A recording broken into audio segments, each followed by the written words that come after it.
Hi, everyone, and welcome to our main healer Death Blossoms University class. I'm Tripid, and our instructor today is, Hi, of everyone, course, none and other welcome than the to our main phenomenal healer healer Death Amna, Blossoms who I'm University sure the class. odd one of you knows. Before I let her bestow her knowledge, I want to mention a few things. Because this class has a broader focus, it will probably run long. So if you need to leave at the hour mark, that's perfectly fine. Just shoot me a message in game letting me know before you do. Amna is going to be covering a lot of great information, so by all means, feel free to ask questions, but try to keep chatter to a minimum otherwise, and please don't spam your abilities unless it's asked for. I know it's very tempting with instant alt generation, but as we learned last class, like 6 Moiras alting in your face is very hard to focus through. And speaking of screaming, if you're well behaved, I'm sure there will be moments where we can knock Amna off the map at the end, though it's not like she really needs help in that department. So No. anyway, Amna, I will pass things off to you. That was vicious. Okay. I All get to be right. nice to the first class. Oh gosh, it's always more vicious because there's an element of truth to it, right? So anyway, hey everyone, I'm Amna. Firstly, thanks so much for joining today. As Tripp had mentioned, we're going to be going over how to play main heals in Overwatch.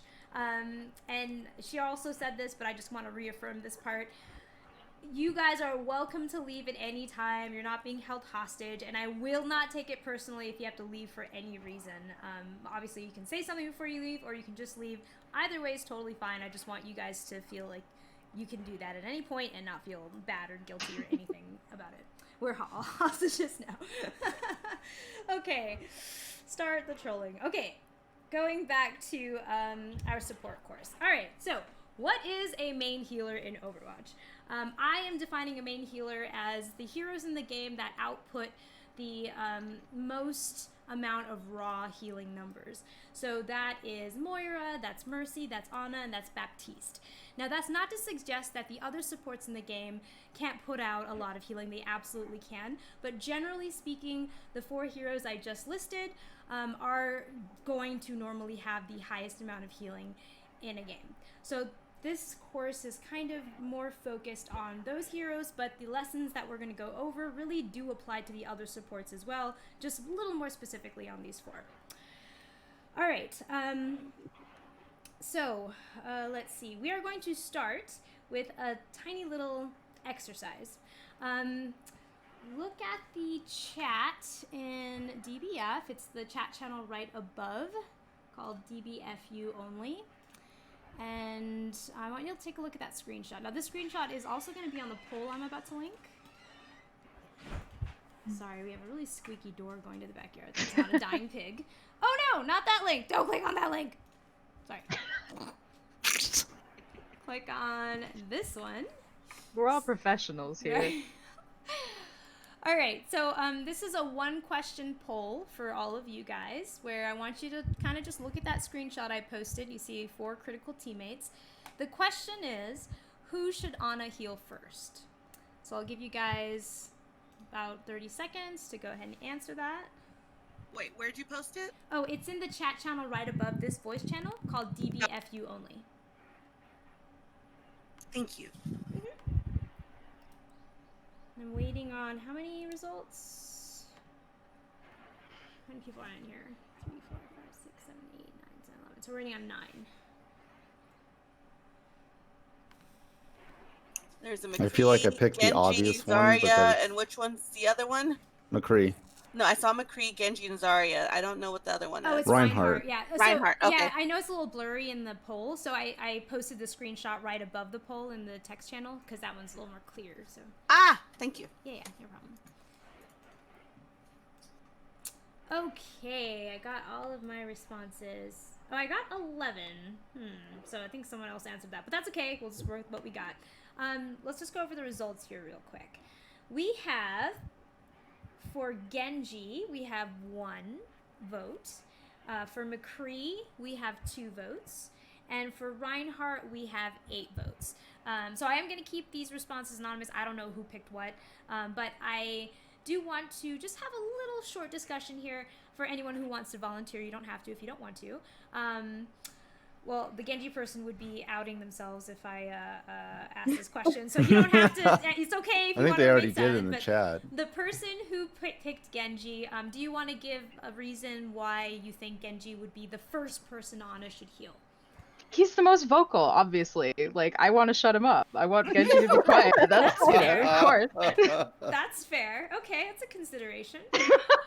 Okay, for the people that picked McCree, do you want to share why you think McCree might be your priority? Nope. Okay, that's okay. You don't have to say anything. For the people who picked Reinhardt, does anyone want to share why they feel like Reinhardt might be the most important person? He's my shield. If he dies, we all die. I pick him based on LOS. He could be hit by the enemy quicker. Granted, his health is a little bit higher than the McCree's, and Genji is just to try and reach him is too hard for Ana. So she can't see him. So to get the quickest heal out would be Reinhardt, and it would help sustain him in case he gets damage from the enemy. Okay. I'll also add, again, I agree with the LOS because they're kind of out in the middle of that choke. Also, Zarya's shield, if they stay behind that truck long enough without taking any damage, their shield should regenerate. And McCree doesn't look in that picture like he's at risk of getting shot. I'd probably like cycle from Reinhardt to McCree to Zarya, and then Genji can go figure it out himself until he comes back. Okay, all right. Thank you for those insights, everyone. We are going to revisit this screenshot a little halfway into the DBU here, but for now, we will go ahead and move on. All right, so let's get started on King's Road Tripit. And of course, it's the Christmas version. Oh, best. You're gonna make us wait halfway through to find out if we were right or wrong. The suspense, Amna. It's a bad quiz, pop quiz. All right, so everyone. What is everyone supposed to play? Everyone play Mercy. Come out as Mercy. Oh, that works for me. Someone pick back. Okay. Oh, Jesus, that was startling. Hello. Oh, there's dots. Just wait for it. All right, so I'm about to go into a little bit of an information dump, but it's there's a lot of kind of meta thinking involved here, so I just want to warn you guys that I'm going to be talking for a few minutes here. All right, so we're going to go into the mindset of a main healer. So obviously, your main job is to keep your team alive. So we're going to focus on some specific strategies that you can employ to help you in that mission. A lot of people, this is such a bad stereotype, but a lot of people think of supports and they just think that that's like the easiest thing to play, right? I heavily disagree with that because as a support, I feel like you have to constantly be thinking about everything that's happening in the game. Arguably, yes, every hero is doing that, but supports specifically have this responsibility to constantly keep thinking and changing the way that they are playing the game based off of things that are changing around them. So healing is not a spectator sport. You are the big brain on the team. So one of the main lines here, I'm about to say a line. This line that I'm about to share with you is probably the most important thing for the way that I play support. This is what defines me as a support player. Don't play reactively, play proactively. So what does that mean?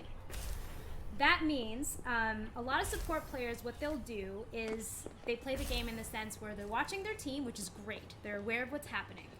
They then wait for a teammate to take damage. They then realize, I need to go heal that person, so they start healing that teammate. That is reactive healing. You're waiting for something to happen, and then you respond to that action.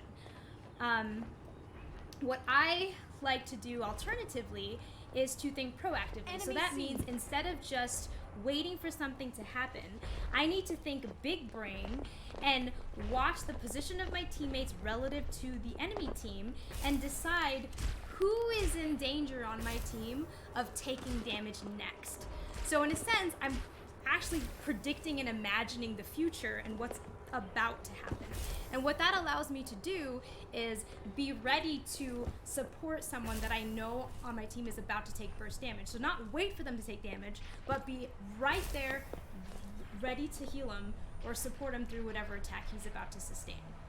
So that's the difference between reactive healing versus proactive healing.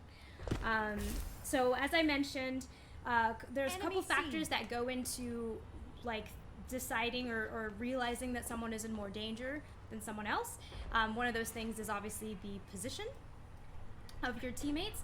Kind of what we went through. I shouldn't be referring to this, but the screenshot that we just kind of all analyzed, a couple of you actually brought up exactly this. You brought up positioning. Line of sight was used also, which, if anyone doesn't know, line of sight is basically just having a direct line of vision to someone else. So for example, I'm on soldier here. I have a direct line of sight on sub right now. Enemy seen. We can see each other, we can wave at each other, but I do not have a direct LOS on who's that over there. Powtech, for example. There's the wall between us. All right, so positioning is one of the factors that you need to keep in mind, and we'll go into that a little bit more in a little bit, to help you decide who's in more danger. Another thing to keep in mind is to monitor. You need to. Okay, so if you are so blessed that you have a shield tank on your team, because God knows you don't always have one of those, but if you happen to have a shield tank on your team, someone who's playing Reinhardt or Orisa, Sigma, etc., that player's shield is almost like a 7th player on your team, in the sense that you need to always be aware of what the shield health is. Obviously, you can't heal the shield as a support, but you need to be aware of how much damage your shield has taken and whether or not it's about to go down, because that affects, for example, if your Reinhardt is about to take a bunch of burst damage. And that also will affect your decision on whether or not you need to now play a corner because there's no shields shielding you from the enemy hit scan. So one thing I just want to show you real quick. Wait, can I shoot you, Tripid? Yes, I can. Yes. We got this wrong last time. So this is what a full health shield looks like. So I'm just going to shoot at this a little bit until we see a little... Give me a second now. Okay, you see these cracks? So in this game, as soon as you see a shield, any shield, could be Sigma, whatever, any shield show the first signs of cracking, that is when you know that shield is at 50% health. And this works for both friendly shields and enemy shields. So if you see an enemy shield and it starts cracking, you know it's down to 50%. There's a second indicator on shielding right there. See how more cracks just formed here on the left-hand side? It's now at 25% or below. So those are the two visual indicators you get on shield. There's only 2 of them, 50% and 25%. So it's just something that's really good for you to keep in mind, whether you're a teammate of that shield and you're behind so you know it's about to go down, or if, you know, on the enemy team, the Reinhardt's shield's about to go down, that would be a good cue for your team to now push in because you know the shield's about to go down. All right, so we are now going to spawn our bots, Tripid. Let's hope this works. Do we need to do anything first? Yes, and also you forgot what we do when we switched to a new map, Amna. Oh my god! Okay, so I did a naughty. I did a very naughty. Okay, so there's going to be a few maps that we go over today because we have various exercises we're doing today. And every time we load into a new map, I want everyone to stand on this first point here. So every time we land, we start a new map. We're going to do something that's really important to know as a support player. We're going to find all of the nearest health packs. So on this point, there are 3 health packs in this area. I want you to find the 3 closest ones. Okay, there's one in the statue. Okay, there's one here in hotel. And where's the 3rd one? Alright, I think we got our Mercy there shooting at it. Yeah, there's one over here, all the way back here at the foot of the steps. Alright, it's just good to know. We're gonna, like I said, we're gonna do this every time we get into yes, Newton. But flankers should know where all these health packs are, but also as a support player, it's good just to know what's available around you. Alright, thank you, Trip, for that reminder. Okay, so let's get those bots. Do you need to switch to anything? Or... Yes, I apologize. I need to make some of you spectators for this. Yeah. Let me know when I can spawn the bots. 1 second.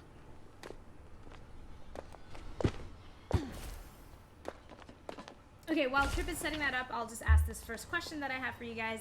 Okay, so let's just say in just the general situation. So obviously, you know, things are always changing in a map, but in general, all things being equal, everyone being full HP, that kind of thing, who do you think are the 2 most important teammates on your team, obviously, to keep alive in general? 2. The shield tank and the other healer. I second that. Yep. That's what I agree. You guys are all brilliant. Except you're wrong because it's you and yourself. No. Okay, so that's... I was like, oh wait, am I really? Oh shit. No, you're right. It I is... failed. No, you're absolutely right. It is the shield tank and it is your co-support. Of course, keeping yourself alive is also extremely important, but that wasn't my question, so it was a trick question.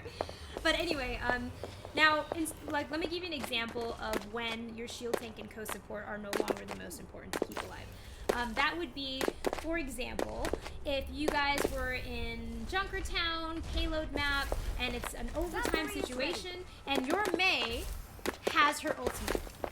Mei's ultimate, as you know, is a point clearing ultimate. So in that situation, if you have like a Zenyatta or you have any, co-healer, and you had to pick between healing your Zen or keeping your Mei alive because they're both taking damage, you may want to prioritize healing your Mei in that situation because she's sitting on her ultimate, and that ultimate's going to wipe the point for your team. So it's something that you do have to... Ryanbot is sleeping? Oh no, he's not gonna come in? Yeah, I don't know what his problem Okay. is, but Yeah, the sorry. other one's behaving. Yeah, So. we're having a little bit of an issue with one of our Ryans, but that's okay. Anyway, so that would be an example of the priority in terms of who's the most important one on your team changing depending on the situation. Okay, so when multiple teammates on your team are critical, I want you to think more about who is in the most danger of dying next and heal that person first. Obviously, this isn't a situation where it's not like the Mei ult and you're just trying to keep Mei alive. So all things being equal kind of situation. Well, actually, let me ask you guys this question. At what percentage, so when you're playing support, you can see what the health is of your teammates. At one point, you see a critical symbol, like a visual indicator, come up on your screen. At what percentage do you think your teammates become critical? 25? Half. I was thinking 30. Close. I was Sub thinking got it? 25. Yep, Sub and Apple got it right. That is 25% HP. And that's not a set number for every hero. It's a percentage. So for example, Winston has a 500 HP pool, so his 25% is going to be significantly higher than, let's say, a Mercy's or a soldier who only has 200 HP, right? So that's a percentage. Now we're gonna go into, okay, so Trip is set up, over here in front of there. Okay, everyone come over here on this side of the joke. Your support has arrived. Knew it didn't. Okay, is everyone here? Everyone here? Okay, so what I want you to do is, pretend you're Mercy. Now, we have to use our imagination a little bit, because the red people are actually your teammates in this example. So imagine that this McCree bot, and Tripid, this Zarya, and this, what's his name, Junk Dude, is in Hotel. These are your four teammates. Your co-support is somewhere safe behind you, don't worry about him. Okay. My question is, if all four of these people on your team in front of you are at critical HP, and the enemy Reinhardt is where I'm standing as soldier here, jumping up and down. The enemy Reinhardt is holding this corner, and his entire team is behind him. There's no one in front, there's no one on the side. His team is all behind the shield. Who is the first person that you should heal? Ryan. To me, and then Zarya. I have a question for that. Go ahead, Apple. Is our Reinhardt shield, is it cracking at all? It's not cracking yet, no. I would actually Then pick the McCree. Yeah. Go ahead. Oh, no, go ahead. They can explain first. No, I want to hear the answers first. Go ahead. I would go for Junkrat.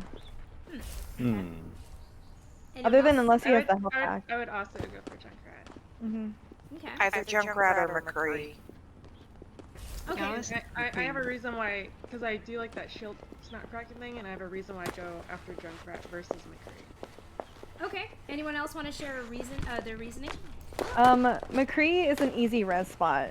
So he's probably going to get headshot and die over here, but it's easy for me to actually come here and res him and LOS the enemy team. If Junkrat dies here, I can't, because the enemy can push back and go for me really easily. Okay. So it's more of someone's gonna die, and I pick McCree. All right. So I'm the queen of reses, so you freaking know that. Yep. Anyone else want to share their reasoning?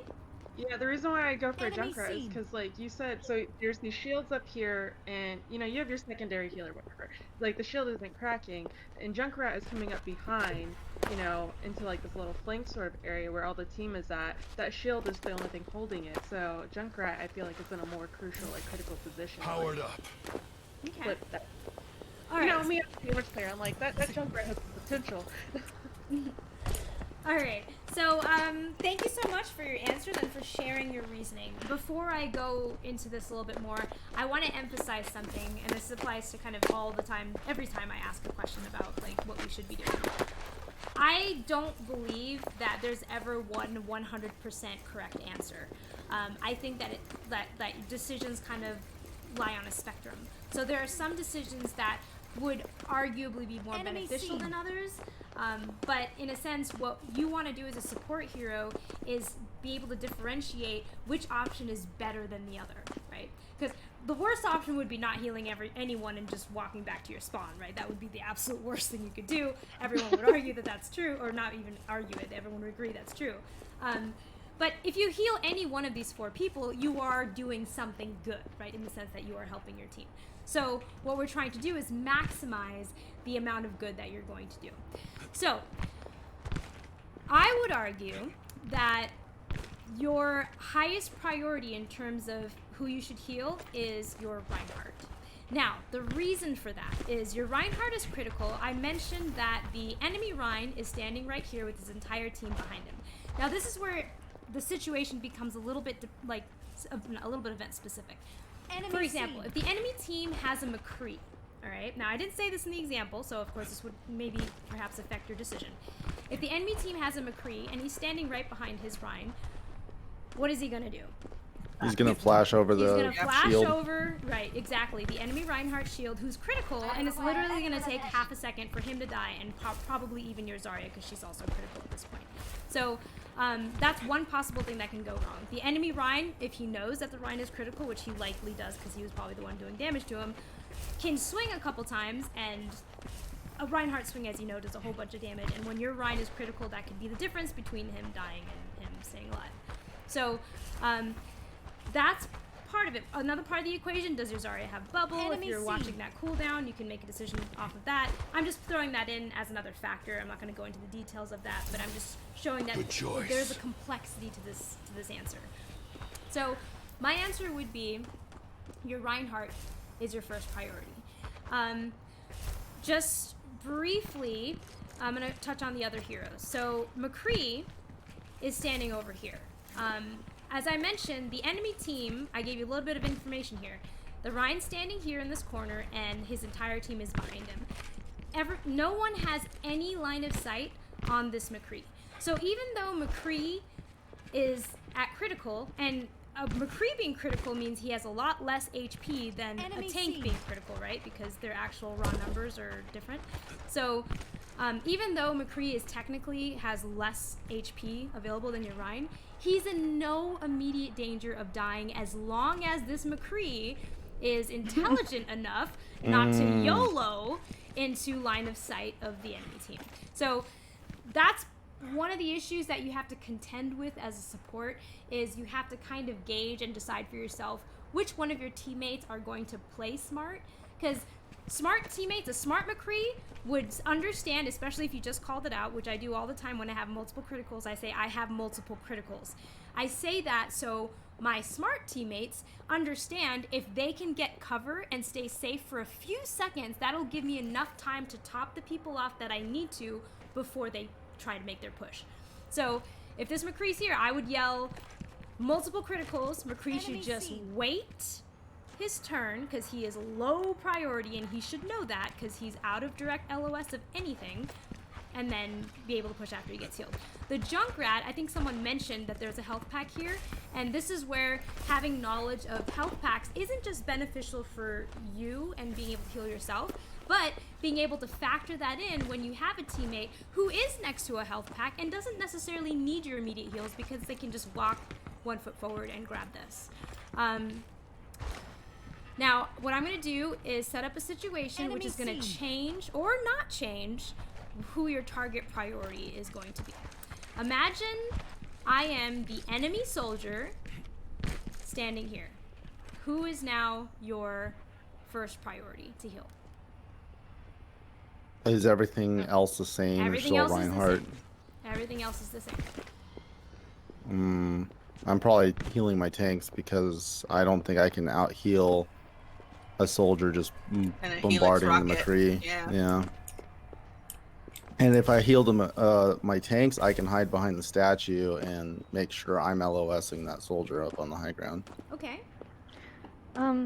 I think I would give the McCree a small top off because if he's smart, he'll know to roll Enemy back C. away and then focus on the tanks because they do have the shield and they do have the bubble. So there is a chance that they could sustain a little bit better. I like to give everyone a little bit of healing when you're in a situation that has multiple targets attacking your team. Okay. Anyone else have a guess they want to share?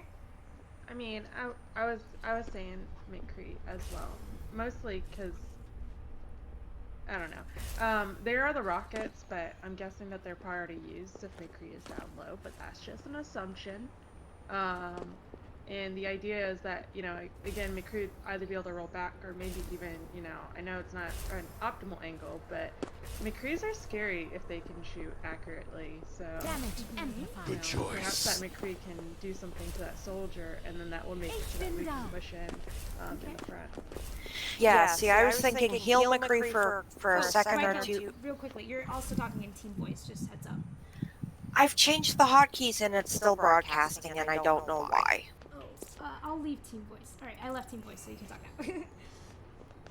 Apologies, guys. That's okay. But yeah, I was thinking heal McCree for a couple seconds and then damage boost him. So that he can hopefully get rid of the soldier. Okay, alright. Alright, so, It depends on how much trust we have in this McCree. I require medical attention. Okay, so, You needed a doctor? my suggestion for if you see an enemy soldier standing up here is to, actually, Sub basically gave the answer perfectly, which is to heal the McCree, not necessarily to full, but to heal the McCree and then switch to your other critical targets. Because one thing, and I realize it might be in like just the format of this exercise, is you remember that you don't have to heal. Well, actually, this is part of my next point. Sorry, is another thing about support in this situation that applies very heavily is that you do not need to heal players to full before switching to another teammate. So Sub's answer was perfectly correct, which is she would recognize that there is an enemy soldier up here who has clear line of sight on the McCree. Everyone else on the enemy team is still behind the Rhine over there somewhere. The soldier has no line of sight on any other hero except this McCree standing right there. So, as my suggestion would be, is for you to heal the McCree out of critical, maybe just get him to 50%, and then immediately I would switch back to my Reinhardt to try to get him up more HP, obviously, because there's another Reinhardt staring at him. And as Sub mentioned, McCree might be able to roll away because he recognizes the threat. And one of the things I want to point out here that all of you are actually kind of low-key bringing up, which I love, is that every hero most heroes have some sort of escape ability, right, where they can move very quickly or protect themselves in a very dire situation. And if you notice, if you watch or if you listen to team comms when you're watching coordinated teams play, you'll notice that a lot of teams call out when abilities are used. So they'll say Zarya personal. They're talking about the enemy Zarya's personal bubble being used, or whatever. Think of other abilities, but these are like Anna's sleep dart, for example. So they're calling that out, and it's something as a support that you need to keep in mind, because, for example, if Sub mentioned for that, Zarya might have bubbles, so I know that my tanks, might be safe. And that's absolutely correct. If Sub knows that her Zarya has bubble, then she knows that the tanks are actually going to be okay for the next couple seconds. But on the flip side of that, if you just saw your tanks use both their bubbles and they got burned through, now you know my tanks have no protection. So I'm going to have to, burst heal them really quickly. So it's a lot to keep track of. I agree with you completely. And no one is expecting anyone to learn how to keep track of all these little micro things at all times. It's something that you have to build over time, and the way you do that is by slowly paying attention to these things. And as you pay attention to them, you'll start noticing that other Enemy players seen. I'm are here. reacting to the things that you're doing as well. But this exercise was just to point out that depending on where what the positioning is of your team and the enemy team, your target prioritization will change. It's not just, I need to keep my main take alive at all costs. Yes, do what you can, but the situation does change depending on the setup of the enemy and of course your own team. Okay, one other thing I want to go over, I'm going to go quick on this one, is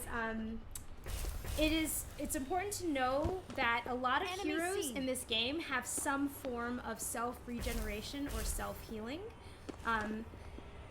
Okay, so I have a question for you guys. So we have 32 heroes in Overwatch.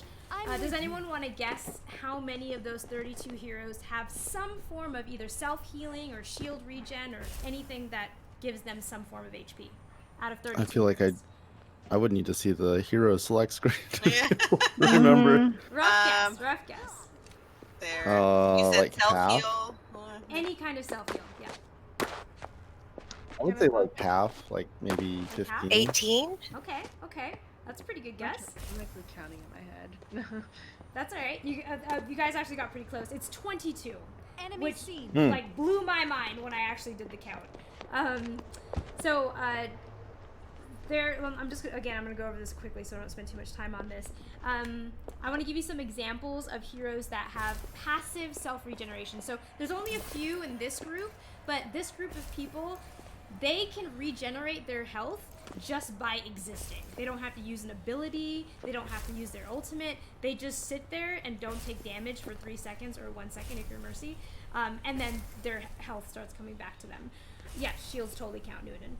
So the heroes with passive self-regeneration are Mercy, Zenyatta, Lucio, Zarya, and Symmetra and Sigma. So the last I require three, medical attention. Zarya, Symmetra, and Sigma, they have shields, and you know that they have shields because you know how on top of Enemy your seen. name, you guys, or on top of Mercy's name, you see those white health bars? On the 3 heroes I just mentioned, they have like a couple blue bars at the end. Yeah, did I not say Zen? Oh, my bad, No, yeah. you said Zen. You said Zen. Okay. Oh. Zen, Zarya, but Zen's included in the shield. So Zen, Zarya, Symmetra, and Sigma, they have a couple blue bars at the top of their HP. And what that means is if they don't take damage for 3 seconds, their shields, those blue bars, will come back to them. So why is this important to you? This is important because if you have a situation where, you have, let's say, your Zenyatta just took some damage, and he's in a safe place. It's not that he's in any danger of dying immediately. He's not in an active fight, but you just heard him take some damage, right? You should be able to, in your head, in a situation where there's other things happening that you need to be focusing on, your tank, for example, or your DPS who's ulting, or whatever it is, you should be able to write off in your head, my Zen took damage, but he can self-heal, so I don't have to immediately keep him alive right now, because he is safe and he can regenerate. The same thing with your Zarya. If your Zarya's in a safe position and she just took damage, she should know, and usually people who play these heroes do know this about it, that if they don't take damage for 3 seconds, they will self-heal. So again, you don't have to prioritize them as heavily if they are safe and there's something else that is in danger or about to die.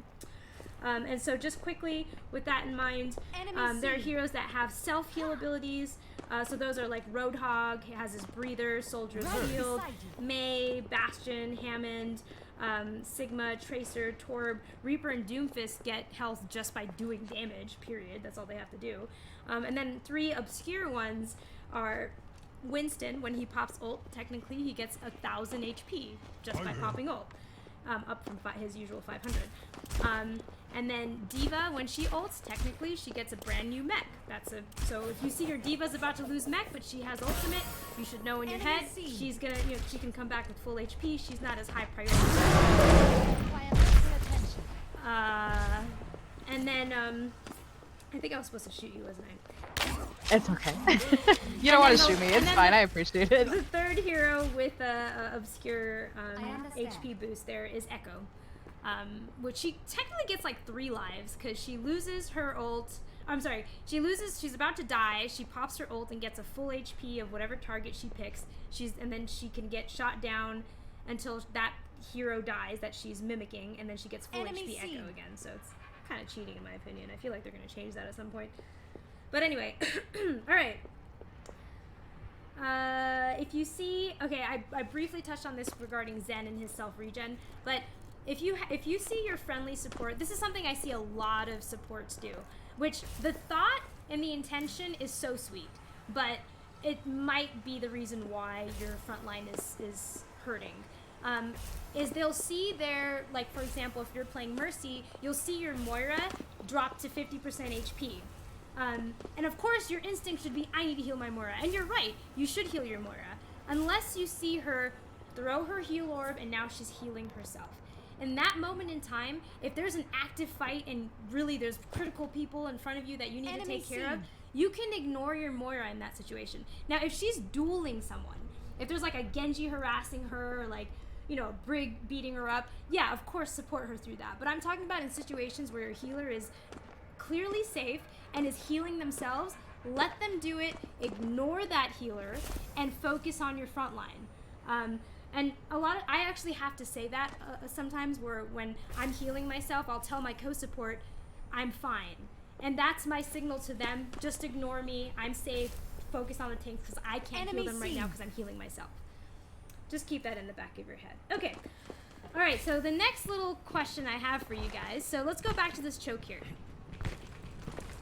Now, you're still playing Mercy, and you still have your McCree here, you have your Zarya, we're going to pretend this green bubble is your Reinhardt, and your Junkrat's here.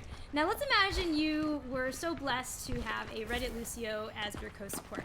And let's imagine that Reddit Lucio is currently over here at the telephone booth, spamming that he needs healing. My question to you is, what would you do? Let him die. Tell him bruh switch to healing aura. Exactly. Or go get that other that health pack. Yeah. I mean, he has speed. He has his own self heal that goes on. It would kill you to try and keep him up, and you're gonna heal him a little bit, and you're gonna die, and then he's gonna keep skating in the back line. He's not giving anything to your team. Also, where he's positioned, so he's only a liability to you. Yep, you're absolutely right. So Lucio at this point is on his own. Our next lesson here is when you have flankers on your team, which can sometimes include Lucios, but if you have like a diving team, you have a Hammond, you have a Tracer on your team, or a Genji on your team, and they're having fun over at the enemy backline, you should not put yourself out of position and in a dangerous position to heal them. As flankers, it's their responsibility to try to stay alive off of health packs or just, you know, using whatever abilities they have. And they should know that, you know, they'll get heals when they come over to you, but otherwise they shouldn't rely on a Mercy, for example, flying across the enemy team to try to heal you. Now, if you're playing a hero like Amna or Bap or Zen who can heal from far away, absolutely. If I were Amna, go ahead and top off that Lucio when you get a chance, because he's still kind of low priority given everything else. You have tanks and stuff that need your attention. You can heal him from far away, that's fine. But if you're playing Mercy, you're playing Moira, do not use your Fade, don't use your Guardian Angel, and fly over to him and put yourself in danger to try to save him. And again, the same thing applies. Yes, up. The same thing applies to other flanking heroes on your team. Sure why even bother. Sometimes you gotta let your teammates die. It's part of playing support. I know it feels bad sometimes, but that's just part of the game. You are actually holding life and death for your teammates in your hands. It's a big responsibility, which is why learning kind of priority is so important, and that responsibility really is on your shoulders, because as I said, you get to decide who lives and who dies. Okay, the last part on this section is keep in mind who your co-support is, because certain supports are better at healing specific heroes than others. So for example, if you're playing Baptiste and you have a Pharah on your team, you're not actually the best healer for Pharah. Now if Pharah drops down in front of you and needs heals, of course healer, but you shouldn't be trying to left click her in the sky as Bap. That's really hard to do. If you have a Mercy as your co-support, you can essentially in your head, you know, decide, yeah, I'll keep a loose eye on Farah in case she drops in front of me, but otherwise she's not really your priority to keep alive because you have a Mercy who is way better equipped to handle that. Of course, if your Mercy's dead, then you do have to pay a little more attention, but again, depending on the team composition and who your co-support is, you have to adjust kind of your priority list in your head of who and what you need to focus on. Okay, all right, so let's go on to our next Enemy map. seen. We are going to Rialto, guys. Oh yeah, this one's fun. Okay, so everyone come out as, okay, this is gonna take a second. Welcome Everyone to pick Rialto. a different support hero. Don't pick the same support hero. You should all pick a different one. Nuadin and Evil Monkey, and then Pow and Ado, you guys are on my team, so it doesn't matter so much, but everyone else pick a different support hero. Okay, I gotta What switch is to going spectating. on I'm here? sorry. I want to watch this. Okay, so quick thing, when you come out of spawn, you need to try to land in the boat. I suggest hitting your right key as you are exiting. Just hit the right key. Oh.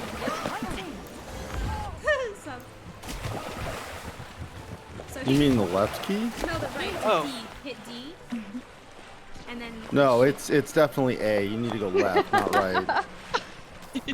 At least if you're on blue. Oh my god. and There's so many come people off on at the this bridge. boat. Come off at the bridge. Sorry, Sub, I forgot to give you that instruction. You're fine. Oh, we're all There's getting a on lot of that people boat. on that boat. Yup. Oh no, this side. No, this side. Oh, I can't reach that boat. Hello. Nope. Oh my god. Oh, I believe. it's okay. There is something wrong with that boat anyway. It's not a big deal. Get it. Allow me to repair the damage. There you go. Got a bunch Nope. on that one.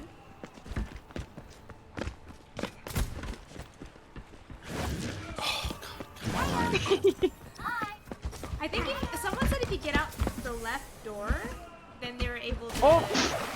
No jump for me. Oh, shit. I just walked off. Oh, Evil Monkey, come up! Oh no, Evil! We're trying to get to the bridge. They'll come on the next one around. Wait, but what happens? Is he gonna like go around the whole map? I don't know what's gonna happen. I think it turns around right here. Oh, you can go around this way. Okay. Oh, what happens if he stays on? Oh yeah, that's what you meant by going around. Yeah, I think you have to go to the other. Get off on the other Where's side. this one? Oh, this one will work. Yeah. All right.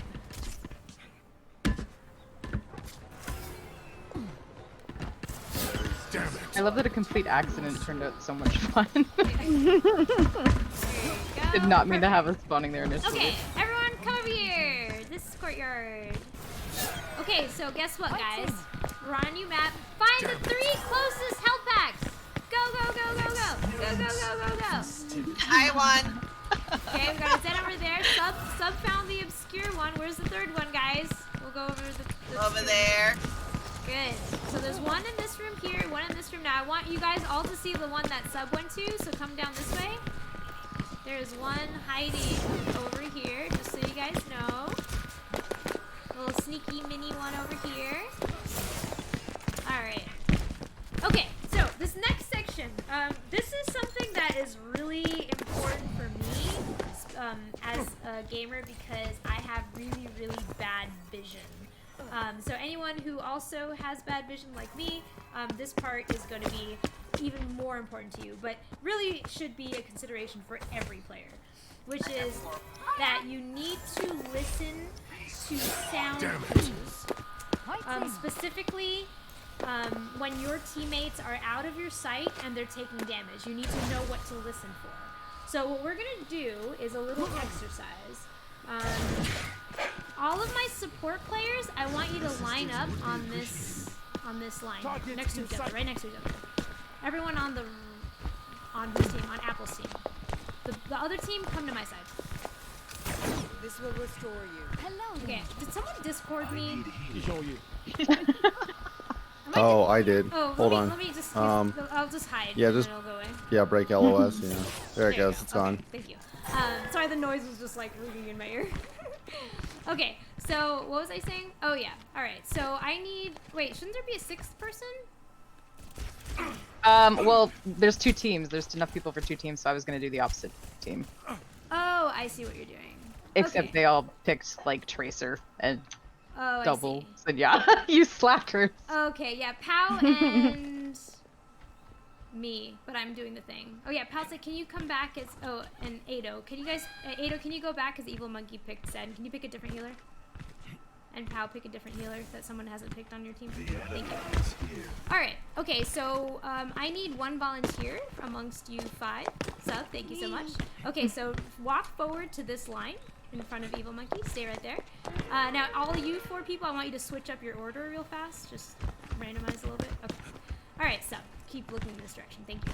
So, this exercise is going to try to highlight the noises that your co-supports might make when they are taking damage. And we're focusing on co-supports because generally, not always, but generally the way a team formation is set up, your tanks are in the front, your DPS is somewhere behind the tanks, and then the supports are usually, again, not always, but usually in the back. So that means that if there's someone behind you, it's more likely going to be your other support player. So it's very, very important to be able to identify specifically the sound that your support makes when they take damage. That way, when you hear that noise, you know you need to turn around and heal them real quick, or at least see if they need the healing, versus constantly having to check them to see if they've taken damage. Just rely on that sound cue instead. Okay, so Sub, what I'm going to do is I'm going to do a little damage to a couple of the people behind you, and I want you to guess who just took damage based off of the sound cue. You ready? Yep. Okay. I didn't hear anything. Okay. Enemies over there. Nothing. What? Okay, I'm going to do another He's one. not making any noise on mine. Yeah. Is he not making noise on yours? He's making noise on mine. Hold on. He is on mine. Did you hear that? No. I don't. Maybe I'm not not doing hearing damage. anything What the heck? either. I'm not hearing anything. Why is that not working? That's really weird. I can hear. Okay, let me try doing a little more damage. Nothing. No. That's I heard weird. that. Okay, well that's very strange. Okay, sorry, this didn't happen last time. I don't know why that's not working this time. I'm gonna try that again with a different hero. Oh, it was Zenyatta. Okay, so you heard that one. That's so weird. Why are you not hearing some? Yeah. Okay, let's try this one. Now There it's it saying goes. something. Yeah. Did I hear more. you heard Moira? Yeah. Okay, perfect. All right. Nothing. Nothing. Why are you so Okay, quiet? okay, so everyone Quiet. who's in here, try not to move. Like, don't even, like, go forward. You can turn, but don't go forward. I don't know if that's affecting something. Okay. Oh. Oh. Well. I heard that one had a piece. Oh, poor guy. Move! She jumps off the map! I'm sorry, that was really funny. Okay. Alright, so, I'm gonna try that again. Go ahead. Nothing. You're not here? I think you need to practically kill them, Amna, because they are not making. Okay. No, but she. Did you hear her I die? heard the death. Yeah. I heard Okay. the death cry. That was it. I have no idea why you're not hearing it. We just did this in the last class and it worked just fine. Yeah. Maybe I don't- try I don't like know. having Anna shoot us instead. I don't know if it's because they're my enemy, but I hear them the moment Oh. you shoot them. I heard See that? something. Yeah, that's You how heard- that's how it is as friendlies. You hear when they take damage. So I don't know why it's not working. That's really weird. Yeah. Zenyatta. Okay, so you can hear the Zen. Did you hear I that? think that's Moira. It's that one's Baptiste. Oh, so you can hear when Anna's shooting, but not when Yes. I don't know why that's doing that, but okay. I think it's because Anna's damage is like a DOT, whereas Maybe. Soldier's like an instant. Yeah, maybe that's what's making the difference here. Okay, go back to the line, and then Candace, are you on your way back? Oh, I'm here. Oh, you are. Hello. Literally right in front of you. Wait, we're missing someone. Who are we missing? Here Oh, we no. are. It me. Right, Kel? Yep. I'm working on it. Oh, okay. Oh, She's are on you a on the boat. boats? Oh, okay, okay. Someone shot her too many times. Oh, was it me? I'm sorry. Oh, I'm Jesus. sorry. That was my fault. Okay, alright, so sorry, I don't know why that's not working as intended, but normally your co-support is going to be making noise, and not just your support players. This is in regards to any player on your team. Enemy in my sight. Your DPS, your tanks, anyone who's taking damage makes some sort of noise when they take damage, and of course they make noises when they die too, but when they take damage, they usually, apparently not all the time, but they usually make some sort of noise that gives you an indicator that they may have taken damage, and you should turn around and just check on them real quick. Alright, are you back? 2, 3. Yeah, we got everyone. Okay, so I need one more volunteer. Let's just try this one more time. Okay, we have our Zen. Okay, so you ready, Apple? Yep. That sounded like Anna. Enemy in my sight. Didn't hear anything. Still nothing. That was Mercy the first time. I'm gonna do a little more damage. Oh, that was Mercy. You can kill me if you want, Amna. It's fine. Oh, okay. Trip, can you shoot the sub and see if that works better? No, I'm a healer. Oh, Like, no, I'm you're on. not. Where's my... Oh, So I don't it- have a... Oh, yeah. That's all. Did you hear that? That sounded like Mercy groaning. Yep. Okay, could you... Thank you. That was Anna. Mercy. That sounded like Moira. Not hearing. Don't hear anything. Ooh, that sounded like Mercy, maybe. That sounded like Anna. That was Bab. Okay, you got everyone right. So I'm not going to go through all the students. This is more just a demonstration to kind of show you that, you know, that different heroes do make different noises, and you just need to kind of turn that part of your ears on and just keep it in the back of your head so you can kind of just track it without visually having to turn it. Okay, so the next part, I want everyone to jump off the bridge. Jump off! No. And come back as Baptiste, please. And remember, Do you're we going want to make them do that? I could turn off the teleport if people don't want to do the boats. I landed straight on this boat. I landed straight on. What do we need to switch Come to? back as Baptiste. Bap, And come, okay. yeah, jump onto the bridge. Oh shit. Or be fancy like that.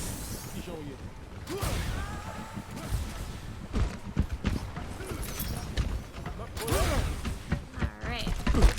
Nope. Oh my god! That's okay. So as we have a couple people making it over here, I'm just gonna go over a quick section here. This one is a question for you guys, which is okay. So before I ask the question, and as part of my research, I realized one thing, which is that everyone kind of had a different definition for this word. There's obviously a lot of similarities, but I found it interesting that people kind of had, or I'm sorry, that immortality field is really, I can't think, but there's so many noises, guys. I don't know. I have to politely ask that we not do it.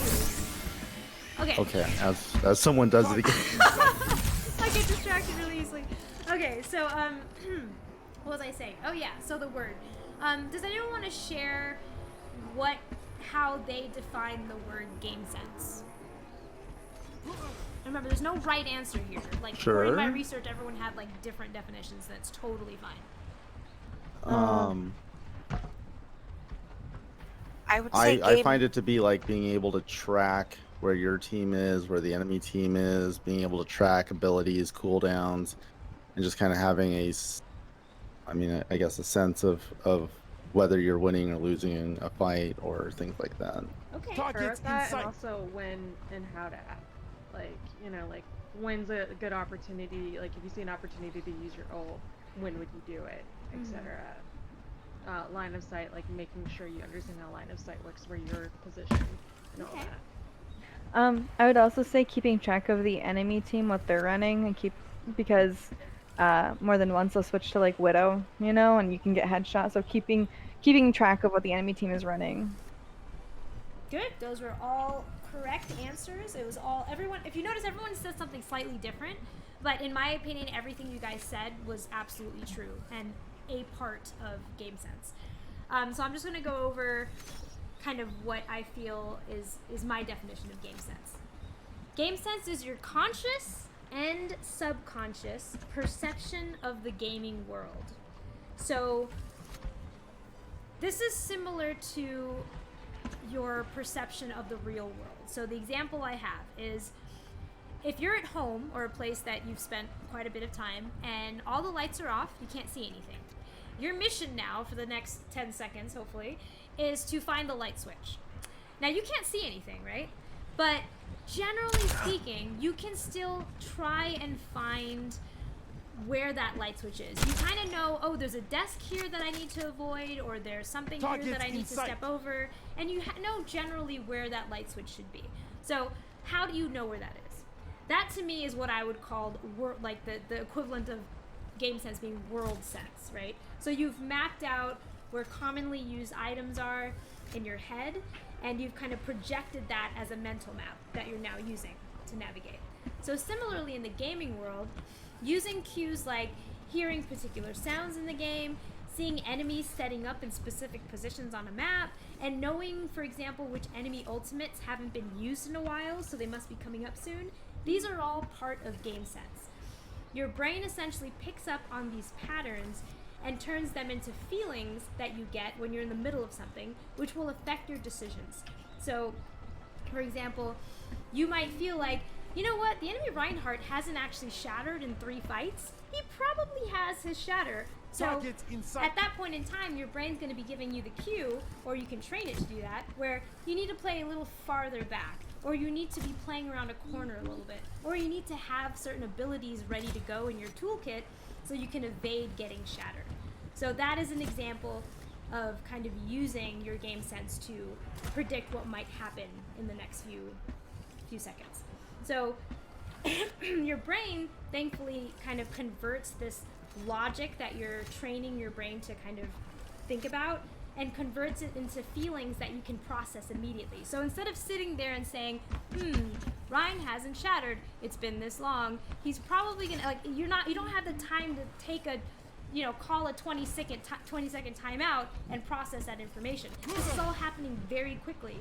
And the way it happens quickly is you train your brain to, you put yourself through that situation multiple times, you log the hours, and you analyze your own gameplay. So you basically go through that thought process over and over and over again until it becomes automated for you. And your brain starts giving you those signals when you're in that situation again. So obviously this gives you a lot in your toolkit, which allows you to kind of predict what is most likely going to happen next based off of all of these cues. Now, I know this sounds like a whole lot, like, oh my gosh, how am I supposed to track all of these things? Again, at first, yes, you should be analyzing your gameplay. You should be learning, oh yeah, every time, I see a Ryan starting to do this, he tends to shatter. So teach your brain that next time I see a Ryan acting this way, I need to watch for shatter. So you need to, it's a process. It's not something you guys are going to just get overnight, but you need to start paying attention to cues that you notice in the game, not just audio, not just visual, but also just, again, like tracking ultimates is a very big one. Those kinds of things, pay attention to those things, and over time your brain will start picking up on these patterns and help you in those high pressure situations where you need to make decisions very quickly. Look like you needed some healing. One specific example I mentioned in here is if you always get headshot by a widow when you're standing in a specific spot, don't hold that spot anymore. And it's okay, it might take you like 3, 4, 5 times of getting headshot on that spot in a row before you're like, your brain is gonna start labeling that position as dangerous for you. And at one point, you don't even have to think about it anymore. You will naturally avoid that spot like the plague. You will run right past that thing and be like, I have nothing to do with this spot anymore. And that is your brain essentially picking up on a pattern and deciding that certain places are safer for you versus others. That is part of your Enemy game contact. sense. Okay, so now that we have gone through a lot of stuff about, the decision making that support should be kind of engaged in, I'm going to go back to this poll question that I posted in DBFU. Now wait 1 second, because I need to reset the answers, so give me a moment. Clear. Okay, so I want everyone to go back to the poll. And I want you to answer that question again on who should Anna heal first. And again, that link is in the DBFU only text channel. Ça rappelle. Enemy contact. And just kind of think of all the things that we've gone through and apply that to your new vote. And you can have the same vote if you want, or it can be different. Qui Jean-Yé? Hey.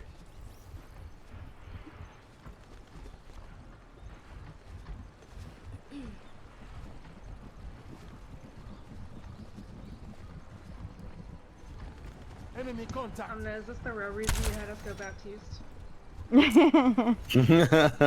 Is what? Oh Oh my my god. I didn't even notice that you guys were doing that. That's hilarious. Okay, so I'm gonna go over to the results, and it looks like we have 8 that picked Reinhardt, and we have 1 that picked Zarya. Does the person who picked Zarya, which you don't have to reveal yourself, but the person who picked Zarya want to reveal themselves? Nope, that's okay. Target inside. Alright, so, Wasn't me, but I thought what's that? it wasn't me, but I thought it. Because it's Zarya. Who doesn't love Zarya? Right, okay, so, kind of the, going back on that, in that situation, if you look at the screenshot, just based off of the kind of reasoning that we've gone over so far, McCree going from left to right. McCree is in a safe spot, so he can just wait there until the people who are in a more dire situation get, you know, at least to half HP, and then you can switch over to him, for example. Well, okay, so moving to your Zarya, that's an example of a player who has a self-heal ability and is in no immediate danger because there's no line of sight from the enemy team. Now, if there's like a Pharah above her or something, obviously that's a totally different situation, but we're assuming at this point that the enemy team is, you know, on the other side of your Reinhardt shield, on the left somewhere. So your Zarya's safe, your McCree's safe. The 2 people who are actually in immediate danger is your Reinhardt and potentially your Genji, depending on if there's anyone actually looking up at him. But the thing with the Genji is he's so beyond your kind of scope at this point that you can't really think about him unless he gets into your line of sight. But the way he is now, your main priority here is actually your Reinhardt, because he's in the most danger of taking any kind of burst damage. Okay, so that was that section. Okay, so we're going to go into a little bit of an exercise here. This is just kind of a lesson on how to use Baptiste's Frisbee with Immortality build. So I want you guys, we have a challenge here, which is from this bridge, you need to try to throw your Immortality in 3 different spots. Those spots are this health pack all the way in the corner. Do you see that? You might have to jump to get it, which is fine. The second part, the second place is on a passing boat. Get in here. Get it on. It has to be a moving boat. And then the third place would be in this. Get in here. I missed it. This window on the left. Get in here. There you go. I got it. Okay. Wait, the window. Oh, Yep, over right there. Yeah. All right. So just try to get your immortality on those different spots as I go over this next section real quick on comms, which is talking about your ult usage. So I'm not going to go into the specific ultimates in terms of like what their value is, because generally you guys know what they do, but instead I just want to touch on the topic of the timing of using your ultimate, because that's one place where I feel like a lot of supports make mistakes. They either use their ultimate too early in a fight, they either use their ultimate too late in a fight, after the team fight is won, for example, or they sit on their ultimate and don't use it at all for multiple fights, to the point where they would have built another ultimate. You never want to do that. The things you need to do as a support is you need to pay attention to who's alive on your team and who's alive on the enemy team. And that information is going to assist you in deciding whether or not your ultimate is needed. So for example, if you have 5 people alive on your team, and there's only 2 people alive on the enemy team, you know that your team has the upper hand. There is 0 need for you to use your ult. You want to save that ultimate for a fight where your team needs a burst of healing, whatever that healing might be. One of the things that some enemies will do, and it's easy for us to kind of fall into this trap, is they will try to bait you into using your ultimate unnecessarily. So for example, in that scenario where, let's say you lost your shield tank, but 5 of you are still alive on your team, you've pretty much won the team fight because the enemy team only has 2 people alive. Let's say one of those people that are still alive on the enemy team is the Genji. He's now coming after you. He's, throwing shurikens at your head, you're down to 50 HP, you're about to die. One of the things a lot of people tend to do is they panic ult because they don't realize that their team has already won, or they really, really want to stay alive, so they ult to try to do that. Like, one of the classic things is a Zenyatta will use his ultimate to stay alive. I am guilty of doing that. I'm not going to pretend like I've never done that before. But that's something you don't want to be tricked into doing, cries in Zenyatta, because that's essentially what they're doing, is that Genji knows my team's already lost the fight, I'm going to try to suck an ultimate out of the enemy team before I go down, and you don't want to play into that. So one of the things that I do when sometimes there's situations where there's too many things going on in the map, and I literally can't afford to hit tab because it'll block my vision for a half second. In those situations where things are really crazy and I don't have the big picture of who's winning the team fight, I will ask my team and I'll say, do I need to ult? Obviously I say that in voice, I'm not typing it out. That's not ever a good idea to do that in a pressured situation. You don't have time for it. But asking in Enemy contact. Yes, do I need to ult? Asking in team voice, there's nothing wrong with that. And what you're hoping for is there's a teammate who has more of an objective view, who isn't under so much pressure. For example, they don't have a Winston and a Tracer jumping after them. And they can say, yes, you do, or no, you don't. Sometimes, yeah, you'll get the wrong answer, but either way, you would have guessed whether or not you need to use your ult. And if your teammate was also pressured and happened to just panicked and said yes, that's okay. It happens, but either way, I think it's better than just flipping a coin, basically. So remember, you can always ask your team if they think you need to ult in a situation where you do not have that big perspective. Okay, did everyone get their bat frisbees in the right spot? Did you guys all hit the boats? Yep. Good job. Get in here. Okay. No? Okay. Get in here. Get in here. All right, so we are now going to move to Eichenwald. Get in here. Traveling to. Okay, everyone come out as Zenyatta. Oh yeah, apple Justice ain't gonna dispense itself. Okay, so we're all over here. Oh, not yet. Wait. Okay, guys. We're in a new map. So what does that mean? Find me the 2 closest health packs. 2 of them. And I want you to imagine that you could fly in this situation. So a vertical health pack totally counts, which gives you a big hint as to where. Okay, so we found one down here. Good job. And where's the second nearest one, guys? Air in the tower. Yeah, it's up there. Good job. Okay, Raikeld said she can't see anything. Are you in? Let me Oh. No, No, she's I'm right here. It's just that everyone's wisps right now. Hold on, let me try this. Oh, it's because we're in the spooky one. Okay, so while we are getting that fixed up,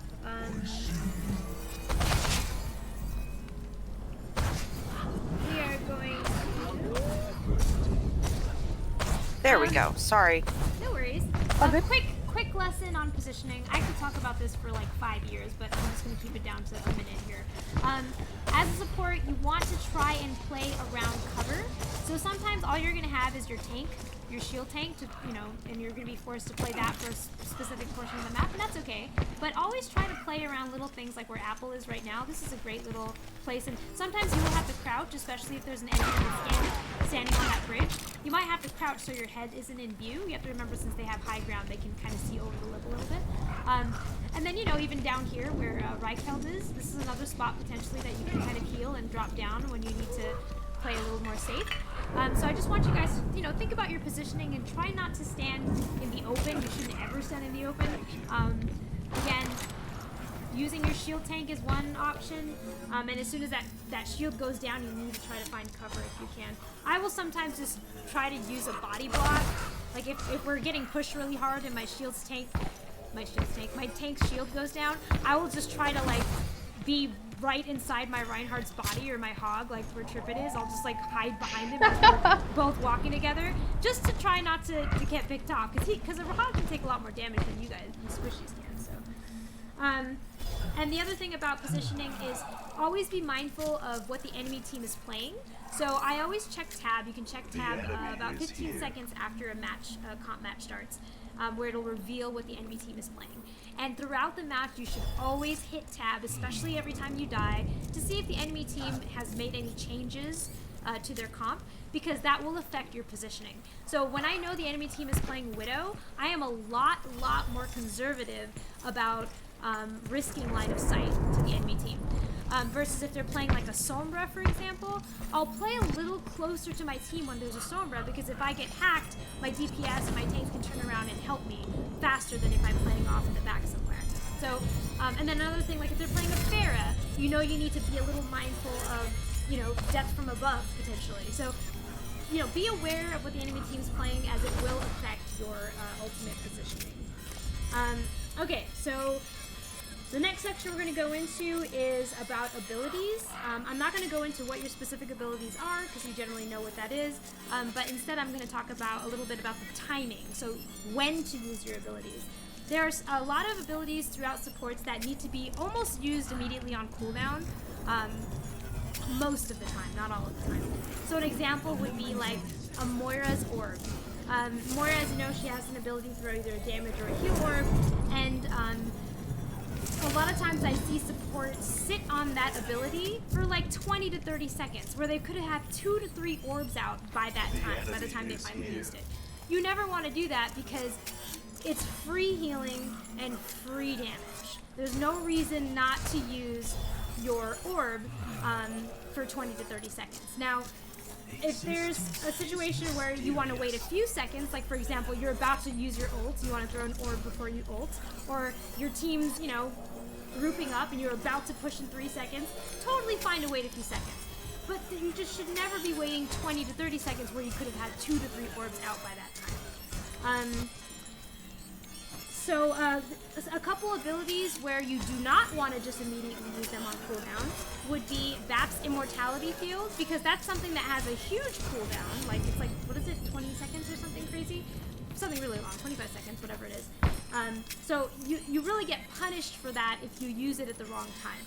So for example, you don't want to use Vap's Immortality in the beginning of a team fight when all of your team is safe and mostly high HP.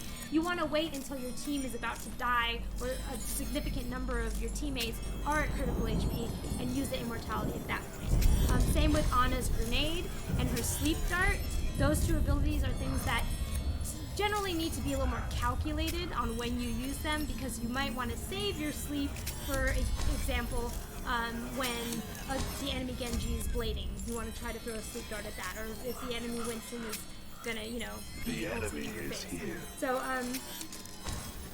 keep that in the back of your mind about your own abilities. Now we're gonna go into our exercise here, which is emphasizing the importance of knowing the abilities of your enemy team.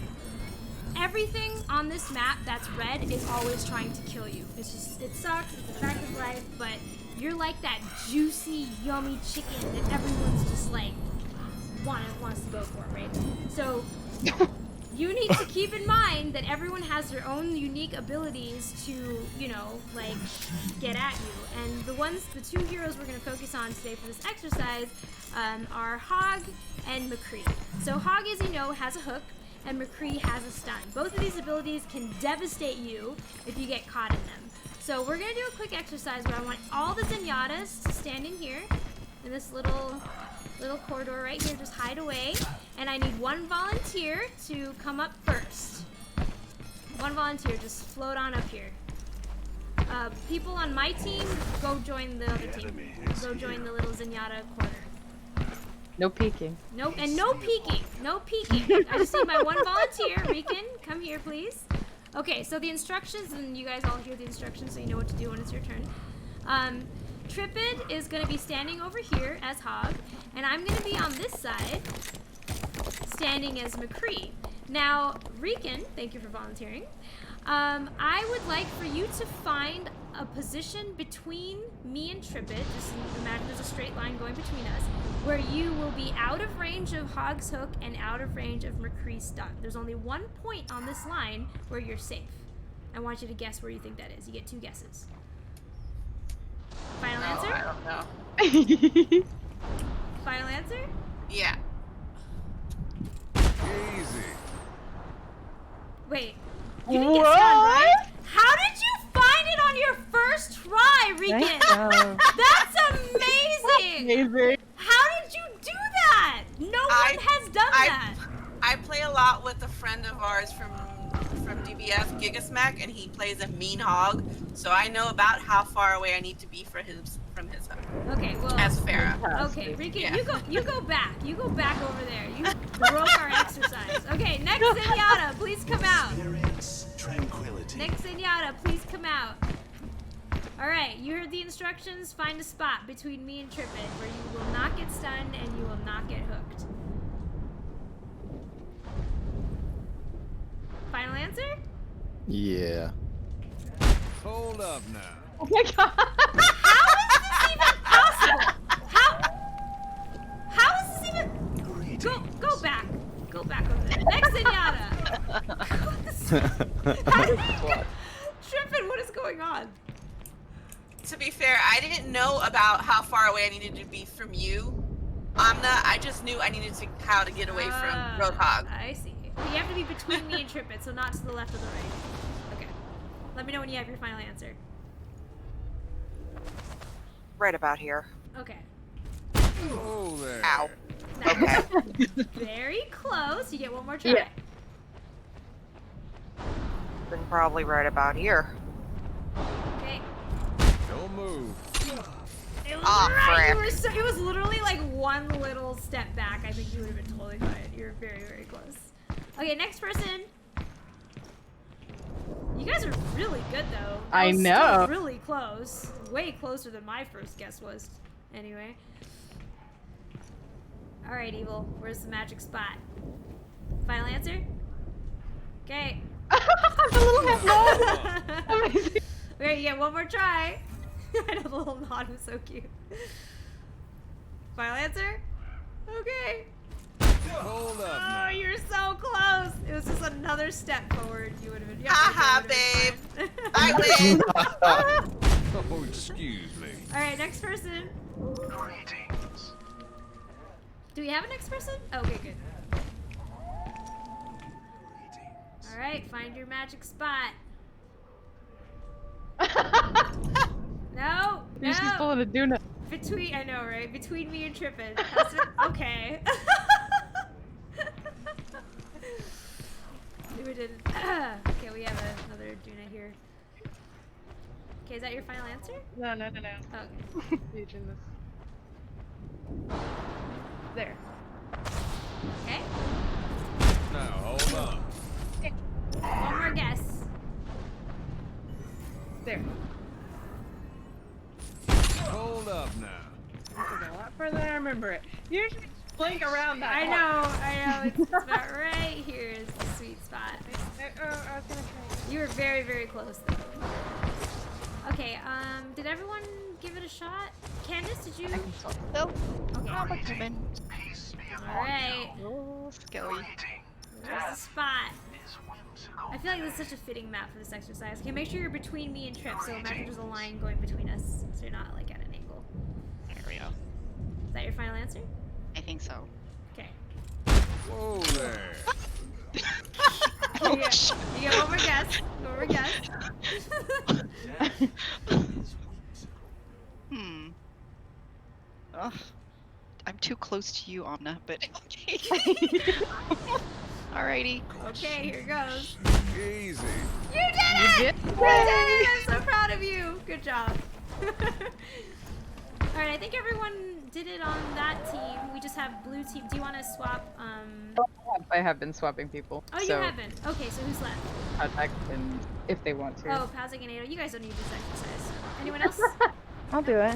Oh, Seb hasn't done it. Ado! Why'd you do that? Well, Oh, stay back. Alright, Seb hasn't gone yet. Okay. Final answer? Yeah. Okay. pardon me. Good job, Seb! You got it perfectly right. Wow, I am shocked. You guys are amazing. Yeah. Okay, so the point of this exercise is to get you thinking about the ranges of the abilities of other heroes and how your positioning will obviously impact whether or not you're going to be able to survive specific situations. Okay, now we're going to Havana and we're entering our last. Are we in Back in Havana the already? saddle again. Yes. That was fast. Okay, so everyone come out as Mercy. Ado come out as Widow. And... It's, as Mercy. Oh wait, there was no mighty ball. no, I haven't. I'm switching people. Oh, my bad. Valkyrie online. Amna. I couldn't tell by the spawn room. I'll be watching over.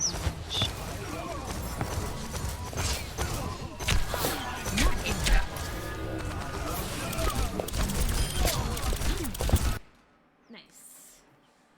Okay, so pick Mercy and come out and meet me at first point, please.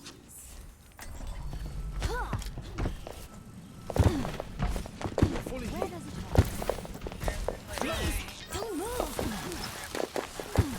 Ado, please. Ado, you're playing the wrong hero. You were Yep. supposed to be. And you're Go back. walk. Go back. Can someone kill him actually, so he doesn't have to walk back to spawn? Everyone shoot him. Right beside you. All right, so this last part we're gonna go over 7 quick tips. No one can hide from my sight. For playing support. Our first lesson is, okay, there is going to be some very unfortunate situations where you have to try and dodge an enemy sniper. And you're going to have to do it by crossing a street. You absolutely want to avoid that whenever you can, but like I said, sometimes you have no choice. So I want everyone to line up over here on this side of the crosswalk. See this crosswalk here on my side? And I want everyone just to cross this crosswalk like you normally would after I type go. Look, guys. After I type go. Wait, actually, Ado's in the channel, so I'll just say go. Sorry, last time he wasn't. Okay, so I'm just gonna say go, and only one person go across. Don't everyone go at the same time. Wait, you guys need to kill me again. Why? Why is my sight so long? Yeah, wait till sight's done. Wait till sight's done. Oh shoot! Yeah, I forgot Oh, the to ult check. time is really long. Yeah, don't ult. How much time, Ado? Like, I don't know, maybe 10 seconds? Yeah, and how It's much almost ult? done. I'll tell you when. Okay, so I want to just how you would normally try to cross the street. I want you to try and cross it. Okay, it's And I gone. say go. Okay. Yeah, go ahead and line up. You have to make this a little faster. So one person at a time only. Riken's gonna. Okay, Riken, you want to go first? Okay, ready, set, go. Can I go behind the gas station in the truck? No, you have to stay on the crosswalk. On the crosswalk. Okay, not bad. All right, Evil Monkey, you're next. Ready, go. No, you can't fly. Cheats. Come back. You cannot fly. Not allowed. You are on your own. Go ahead. Nice. Sub. Oh, sorry, not sub. Newton. Ready, go. Okay. Candace, ready, go. Early. Okay, right. Apple, go. Oh, jeez. Rykel, go.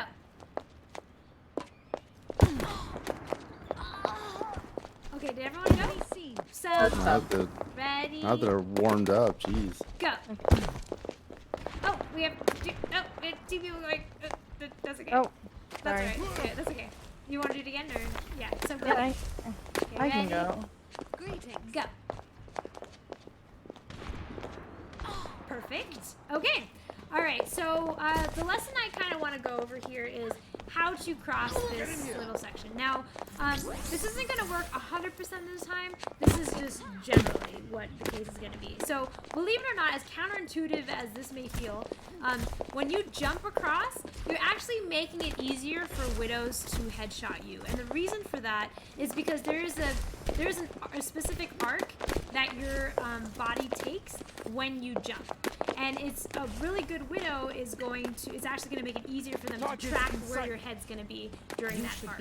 So instead, what we recommend is to crouch randomly. And a couple things about crouching that you need to keep in mind is don't crouch for too long and move forward, because now you're just moving super slow. There is a speed reduction when you're staying crouched. So instead, you want to walk across and crouch for a split second, and sometimes what I'll do is I'll stop. And in extreme situations, what I do, especially when I know there's like a god tier hit scan on the other team, I will sometimes stop, step backwards, and then move forward. But that's kind of like above, like, again, I only do that for like really, really, really high level hit scan because it really throws them off. Otherwise, I usually just do crouch. I'll maybe stop for a brief second, crouch, stop for a brief second. But really, really brief. You want to be fast. You don't want to just keep crawling the whole time. And it makes it a lot harder for enemy widows to try and kill you. Okay, alright, so I was actually normally going to have everyone cross again with the new tactics. Does anyone want to try that real quick for anyone who didn't do, because a lot of you actually were already doing that. For those who didn't, do you guys want to try that and have the widow try to snipe you with the new crouch? Okay, right, Cal, I see you here, so I'm going to have you do it in a second. Nate, are you ready? Get in here. Okay, ready, go. Oh, see, you survived the crouching, but as soon as you jumped at the end, he was able to track your head there. So again, I know it's so tempting, but you kind of have to train yourself not to do the jump, because it's going to make it a lot easier for them to kill you. Okay, Apple, ready, go. Good job, good job. He missed your head, which is the important part. All right, who wants to go next? Right, Kel, go for it. Go. Okay, so the only, that was really good. That was so much better, and you survived. The only thing I would recommend there is to randomize your crouching. So I felt like you were doing it like a pulse, like crouch, crouch, crouch, crouch, crouch. They can eventually track that. So instead, make it like crouch, stop, crouch, crouch. Like something that's more random is what I would suggest. Otherwise, really good job. Okay, anyone else want to try it, or are we good with this exercise? We're good? Okay, perfect. Good job, guys. All right, so our second tip here is I need you, there you are. Okay, I need a red mercy.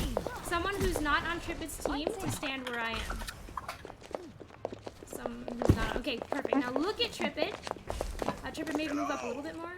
Hello. Yeah, right there. Now, Newton, I want you to walk backwards and shoot at Tripid as you're walking backwards. Ready, go.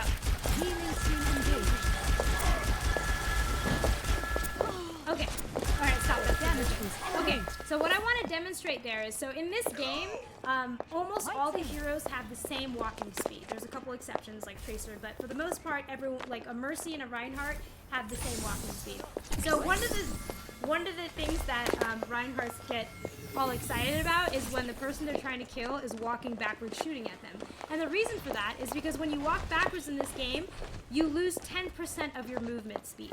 So if there's a Reinhardt that's swinging at you, I see this happening all the time, people tend to walk backwards and shoot at the Reinhardt. He's going to catch up to you, and then he's just going to be able to melee you to death. Instead, what you should do is turn around and walk forward, and he will never catch up to you. So if he's not able to melee you now, he's not going to be able to melee you if you just keep walking in a straight line away from him. The exception to that is if he uses his charge ability. Now, when he does that, now you have some more options.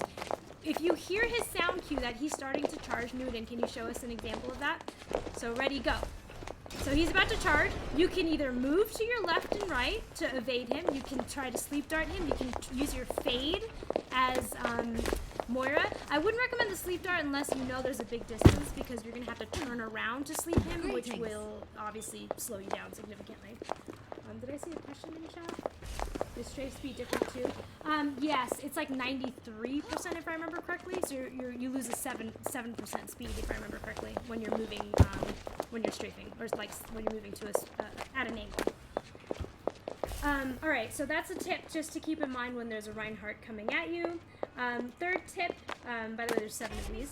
So third tip, between fights, so this isn't in the middle of a fight, but between fights when everyone's pretty much safe, if you have multiple teammates that need to be topped off and you already have your ultimate as a support, let your other support top off your teammates. And that'll allow your other support to build their ultimate if they don't already have it. Obviously, if you both already have the ults, it doesn't matter who's topping them off, but that's just one little small tip to keep in mind. Tip number 4.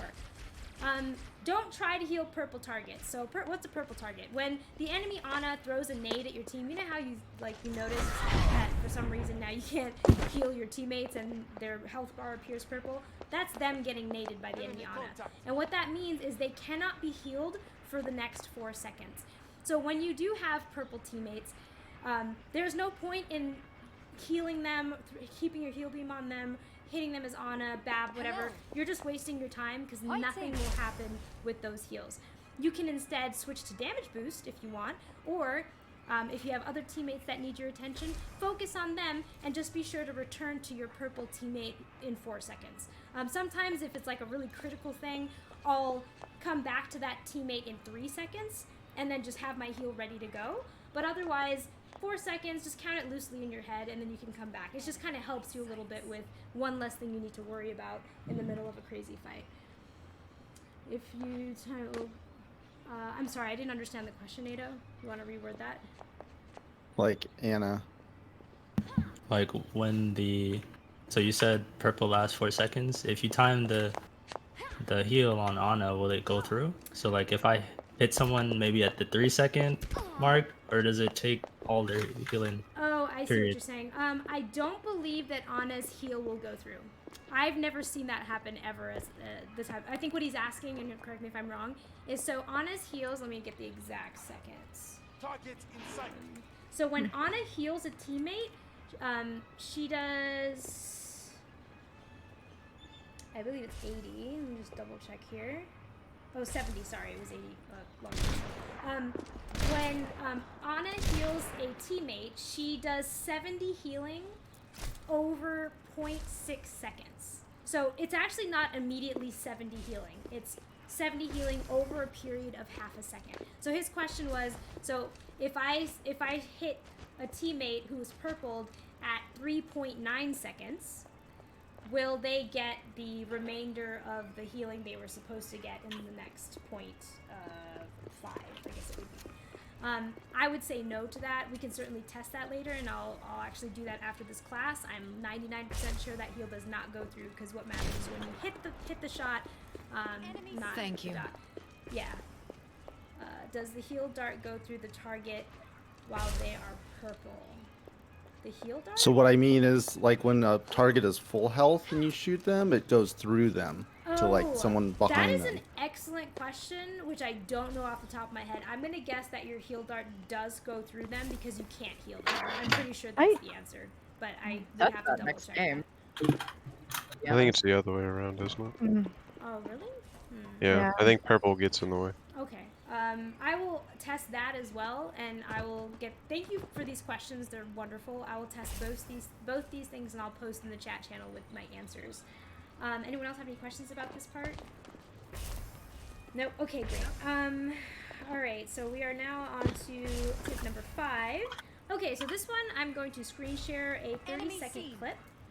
And this is a tip for, again, people who have really poor vision like myself. Many of you may not need to do this at all, but this is something that really, really helps me. Again, if you have bad vision or even just have a little bit of trouble tracking multiple teammates, this will, like visually, this will help you significantly. It makes a big difference for me. Okay, let me get this screen share set up 1 second.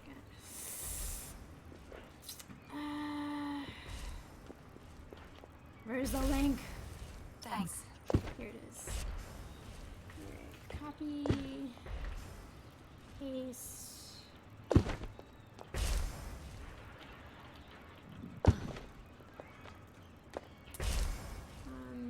Stream. Okay, hopefully this goes to the right window. Do you guys see a clip frozen? Yep. Looking at a Sigma? Mm-hmm. Okay. Let me know when everyone's in there because I'm not getting the audio cue. I'm watching right now. Okay, I think everyone's probably watching, right? No, not yet. Oh, okay. Yeah. So one of the things I do in this game to assist with my crappy healing, God, I hope it's not crappy healing, my crappy vision, to help my healing, is to use corners and map. What? Amna, are you drinking? We're almost through, Amna. You can make it. I'm sorry. Using corners and map objects. I was gonna say mop objects. Okay. Map objects. Oh, I love connection to game server. What the heck? Cars to quickly spot. Anyway, that's fine. Keep going. Sorry. Which teammates aren't full HP. So I'm gonna go ahead and play this real quick.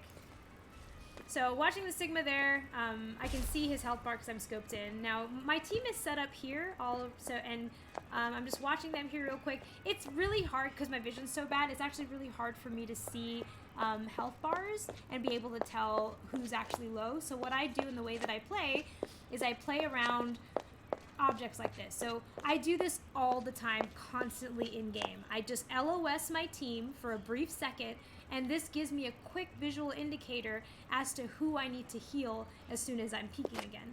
So here, obviously, my Brig and my Orisa. So I peeked for a second, and I was reloading, I think. And then I go in, and then I go ahead and heal them. Now, obviously, when I see a critical, I can see that very clearly. But so this is the way that I use a map object, like a barrier, for example, to get the information I need very quickly in terms of who I need to heal and who's not full HP. Here's another example on Junkertown as well, of me using this pillar here. Just to keep an eye, everyone's green here. I'm good, I'm reloading. Now my tank is yellow, so I'm like, oh, I gotta move around the corner real quick and be able to heal him and save him that way. And then here's another example. Now this one that we're about to go into, I want you to notice, I'm right next to this payload car here on my right. My Genji is about to go up. Now, okay, I don't think you have to have poor vision in order to, like, not see this guy's health bar. Like, none of you can see it, right? That's not just me. It's blended in with the cloud. Exactly, right. So I'm looking at him, and I'm like, I don't know if he took some damage. I have no idea. So what I do is I want you to notice, for a brief second, I duck below this car. Enemy in my right there. It was a split second, but that's all I needed in order to see he's fine, and I completely ignore him. Because he was green. Did anyone not catch what I did there? Everyone saw that? Okay. And so this is essentially, like, this next clip is a little different, but those 3 clips I just showed you are examples of how I'm always using map objects and features in order to track my team's health without having to actually look at the health bars, again, because my vision sucks. All right, so in this example, we're recontesting. We're defending right now. We're going to the point. I see my Winston here on the left. He's currently green, and I see him now taking damage. Because the payload is moving over, and I'm looking at the situation here. This is a situation where I'm just tracking what's happening, and I'm about to be in LOS of my Brig. Now, I can heal my Brig, which is what I do here. Now, my Winston is yellow. He's taking some damage. I have that as a mental note to self. Can I do anything about it right now? No. I can't heal him. I'm not going to go to my left and leave my Brig alone to heal him, even though, yes, my shield tank is important. But we need a contest point. My Brig is in an active fight. I need to focus on her. But with that said, just because I'm not actively healing my Winston doesn't mean that I'm not paying attention to him at all. I know that he's going to come around at some point and ask for heals. He's now critical. I still can't do anything about it. So I'm still like, okay, I'm just going to keep healing whoever's on point until he gives me LOS. Still ignoring him. And now at this point, I see him inching over. Got you good as new. I am ready to heal him as immediately as he crosses that doorway. So that's just, another example of using map objects, keeping track of where your team's at, what their HP is, and being able to adjust the way that you're playing accordingly. Okay, so that was that. Now we are going to end with our last two tips on Lijiang map. All So day. everyone, Re-invite. Sorry, the game kicked me out when I'm tapped out for some reason. do you want me? Oh, okay, I see you. Just did somebody invite me and then Invite numbers to leader. custom. Enemy in my sights. And then I give you. Oh, can you give ownership, Rykel, to Trippin? Oh, sure. Give me a sec. Sure.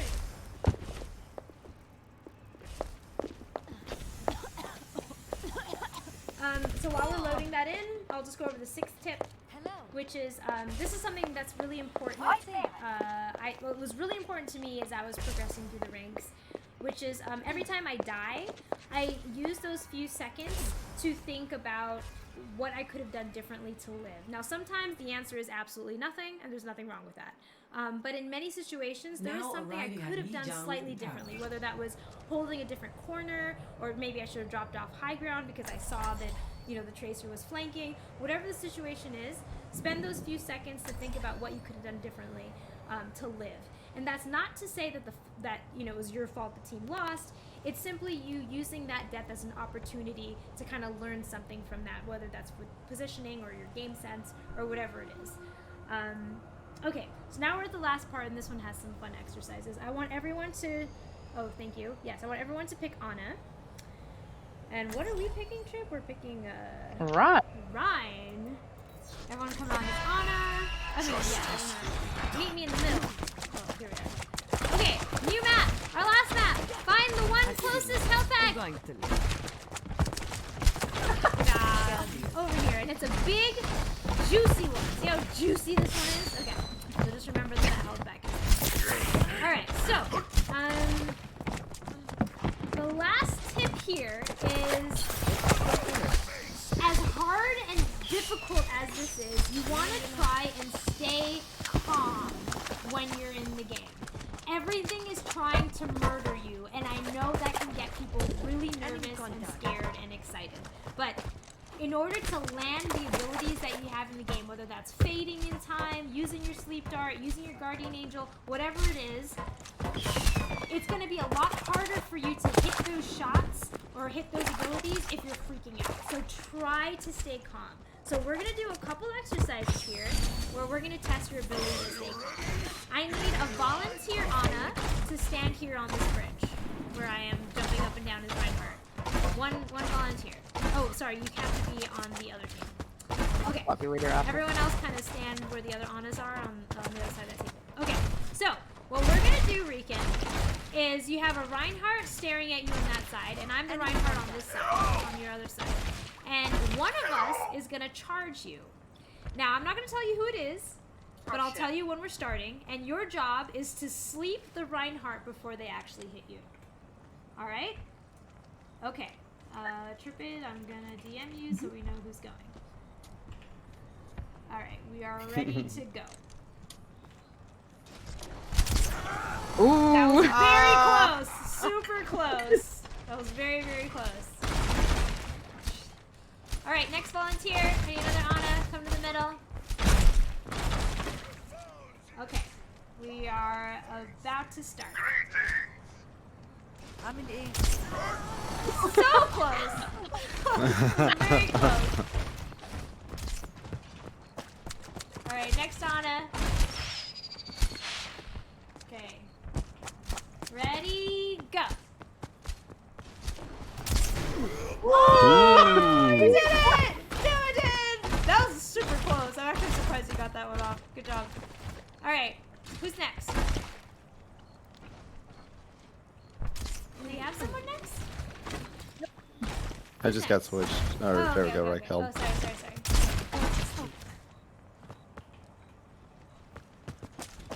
Okay, we're ready.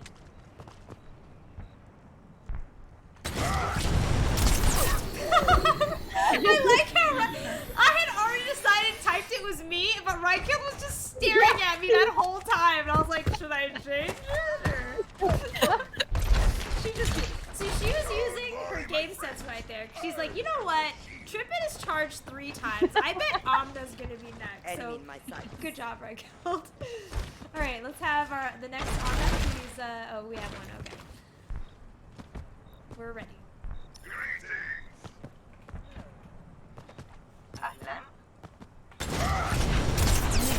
Oh, good job. All right, next Anna. Okay, we're ready. Get me.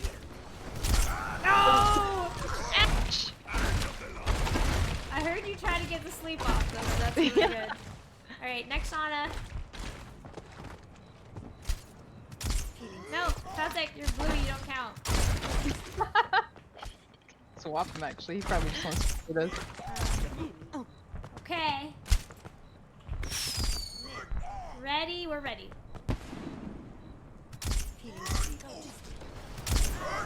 Ooh. Next Anna. Have we gone through everyone? I don't think we've gone through everyone, have we? Or we have? Well, there's still Powtech. Oh, probably doesn't mean good. Okay. Alright, okay. I take it back. Thank you. Now. Okay, so the next one, everyone jump off the map. Everyone except me and everyone else jump. And I want you to come back as Moira. Come back as Moira. Okay, everyone in the middle. Oh no, don't pop up because you're gonna be stuck in it forever. Okay, Ado, calm down. Okay, everyone stand over here where I'm jumping up and down. Everyone stand over here. All Moiras stand over here. Okay, so one of the things, again, this is one of the panic things, is I want you guys to know. Okay, firstly, not Patek, please stop popping your own. I want you guys to know that Moiras can dodge Rhine shatters. And you can do that if you're fast enough. So we have enough time from when Ryan first starts his audio cue and when you can hit your shift, or sorry, your fade, whatever your key binding is. So we're going to practice that right now. I'm going to stand here and I'm going to ult you guys.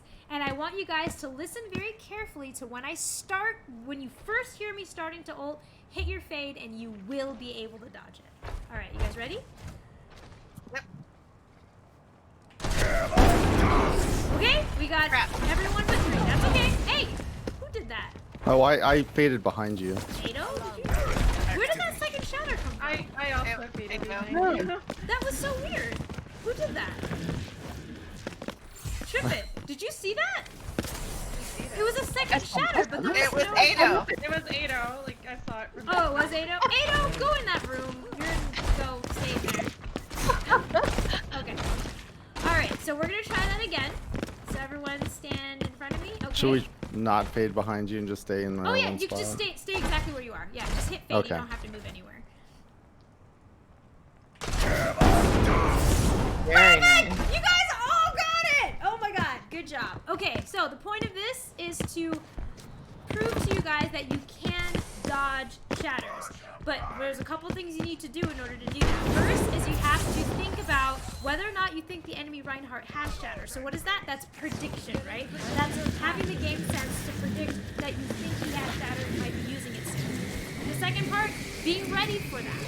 So having your fade available and being ready to listen for that initial sound cue and hit that fade as soon as you start hearing shatter. Okay, cool. Now, I need to jump off the map because we're doing our super last exercise. You guys can stay as is we are going to work on what, this is my most used Moira jump, which I think is super important. Is that the one where you go through the window? Yes! We're all gonna stay through the window. Everyone come here. Come to where I'm at. Aw, this map is so pretty. Come to the rock. Come to the rock. Oh god, is this where you like bounce yourself off the rock? Come to the rock. No, we're not gonna bounce off the rock. No. Come to the rock. Okay, so this Moira jump, I don't hit. This is my most used Moira jump, so I really want to share this with you guys. I don't always hit it, but even if I don't hit it, it's okay because I'm still going to get to point faster. So in a scenario where you are coming out of spawn and you need to get to point as quickly as possible, you need to try to use this barrier right here to jump in through the window. I hit it. Okay. Very nice. So this is you guys can just line up. There you go. Good job, whoever just made that. You're awesome. And try to jump across and into the window. And you're not gonna get it right, you know, immediately, unless whoever it was that first time. I'm not sure if it was the first time doing it, but it is a difficult jump to try to land. But I would say it's probably one of the middle to easier ones with Moira. As someone who does know, you know, a good amount of Moira jumps, I have to say I don't actually use the jumps very often. This is again my most used Moira jump, and it is very practical. So here's the thing: if you do not go through the window, it's not a waste, because jumping here and this way and moving to point, this is still significantly faster than having to walk all the way across the bridge. So if you can at least just make it onto this platform, you're already cutting down the time where you're going to be able to contest point significantly. But I wanted to leave you guys with this exercise so you guys can kind of just think about the abilities that you guys have as supports, and specifically this is Moira's Fade, which, as I said, isn't super important to be able to get all these jumps down, but, you know, it's kind of fun to practice when you're in quick play. So do you, when do you time the... Moira? Yeah, I'm gonna go ahead and post a video. This one is like, it's like a minute-long video which has some of the more popular Moira jumps that are useful in my opinion. I'm gonna post that in the DTS channel. There it is. You guys can just view that whenever you have some time. And Apple, I think you're asking me a question. What's up? Yeah, what's the timing? Like, I'm not getting that altitude off the jump. Okay. Like, is there like a special timing you're supposed to do? So it's like, how do I explain timing? I would say that you kind of, like, you don't want to hit your fade right when you hit the barrier. You want to hit your fade maybe about 2 feet away from it. The enemy. Something like that. And this is something that you're going to have to experiment with, because it's really difficult for me to describe. Oh, I got it! Oh my god! Good job! I'm so proud of you! That's awesome! Oh shit, okay. Got it. Oh, good job. Is that you that just got it, Apple? I couldn't see it. Oh my god. Yeah. Why? And it's okay if you don't get this immediately. It takes time, and then you just get comfortable with it, and yeah. Okay, cool. Any other questions about this specific exercise? I got it. Yeah, I don't actually understand Moira jumps. Oh, okay. Where are you at? There you are. Okay. So what you want to do is you want to hit. What's your fade? Is it shift? Yeah, shift. Okay. So let's go over here. You and me, right? Okay. So what I want you to do is watch me. So all we're gonna do is hit fade and move forward. Just that. Okay. Perfect. Okay, so the way you did that is by you were just literally holding your W key right there, right? Yeah. Okay, so what I want you to do is the same thing, and then jump in the middle of your fade while you're invisible. Oh, sorry. I meant hold down W and jump at the same time. Sorry, my bad. Okay. And you want to jump at the end of your fade. Okay, that wasn't bad. I saw you jump at the end. Now, with this barrier crossing, what you're gonna do is you're gonna start here, like where I am at, and you're gonna be holding your W while you're invisible. And when you're just about to hit the barrier, I want you to jump. You should be invisible this whole time. So when you're about to hit the barrier, hit your spacebar. Go for it. Okay. So hold W.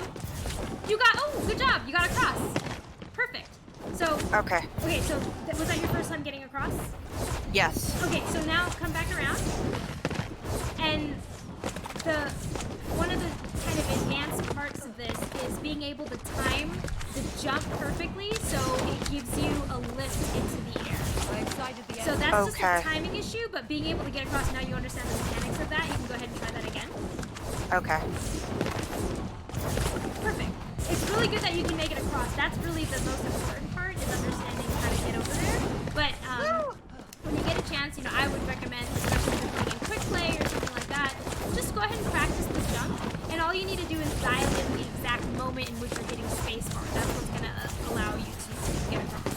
is also like exactly where, like, you know, you don't want to start too far back or too close up. It is forgiving a little bit, but the jumping part is what's really key. It's got exactly that space bar. Okay, cool. Thank you very much. Yeah, of course. Okay, anyone else have any questions? No? Okay, cool. Well, guys, that concludes our... How long did I go for? Was that 2 hours? I went longer? We're longer. It's kind of amazing. It took us a while to get started, remember? I 1 think it minute, was like 1 hour 20 and minutes. 50. Yeah, an hour 50. I'm so terrible. I was literally like, I cut out a couple things from my... How did I go longer? Hello there. Oh my god, I'm so sorry. Thank We're you a guys. funner class. We have more questions. Thank you guys for enduring a 2-hour class. I'm so sorry I put you that for 2 hours. I hope you guys are able to take something away from this course. Everybody on. Sorry, I wanted to if you guys ever have any questions about anything you don't want to ask me now, that's totally fine. You can send me a DM at any point in time, or just hit me up in Pugs or whatever, because I tend to go to those as well. I know a lot of people here go to those. Sorry, what was that, Newton? Things that are happening feel cruel in the center. Oh, are people being vicious? It's okay. Get it all out, guys. Get it all out. Thank you so much for your patience, for your questions, and sharing your insight. I do have a little bit of homework to do for you guys regarding the 2 questions that you guys brought up on Honest Kit. So I'm going to go ahead and test those out, and I'll have those answers for you in a few minutes. now. Oh. I guess we could if you guys want to. I'll come out as Anna. And then we need an Anna on the enemy team to purple someone on my team. Okay, I'll purple the Reinhardt out there. Alright. We got a knot, yeah. Okay, here we go. Purpling in 3, 2, 1. Oh yeah, it does hit him. Okay, yeah, so your shots, dude, I feel like that's something they need to change. Your shots do get absorbed by a target that's purple, even though it's not actually healing that target. There was another thing that we needed to test. Do you guys remember what it was? Well, you're gonna try and see if you can shoot just at the right time to where it'll still get some healing across at the end of it. Yeah, go ahead and purple pulse. Like again, I'll time it. 2, 3. It's hard to tell. Yeah, there's too many of us shooting at him too. Let's try that one time. Okay, 3, 2, 1. 2. Oh, it did. It did. It went through. Did it? Really? Yeah, I saw it go through. I think you hit it at the very end because I hit. Do a lot of damage. I can do math. Oh yeah. There you go. Okay. Whoa! And now pull out. Okay, yeah. Hold on. Okay, 3, 2, 1. 85. That's even worse. You're going to live. 289. Is the healing turned up right now? Yeah. Very much. But either way, It must be. Did I hit you exactly when you were purple? Did you feel like I hit you when you were purple or when you were not purple? One more time just for Yeah, posterity. because we're talking. This is like a half-second window we're talking about. Okay, here we go. 3, 2, 1. 2, 3. Enemy. That No, it definitely went through. hit you with purple. Okay, that's something to keep in mind. So going previously, what that whole lesson was about was to wait 4 seconds before paying attention to one of your teammates. So apparently you can start healing them at 3.6 seconds. So this isn't really going to impact. Oh my god, I can't hear you. Yeah, so this isn't really going to impact much of your gameplay, like per se, but it is good to know that you can do partial healing if you hit them at the very last half second before the purple goes away. So again, thank you for bringing up those points, guys. I appreciate it. Anyone else have any questions about anything? Okay, awesome. Well, that concludes our course. Thank you guys. You're amazing. Thank you. Thank you all. Yeah, have a great rest of your weekend. That was really good. Thank you so much. Thank you. Thank you. Bye, guys. For shooting the things. No, that was great. Stream so fast.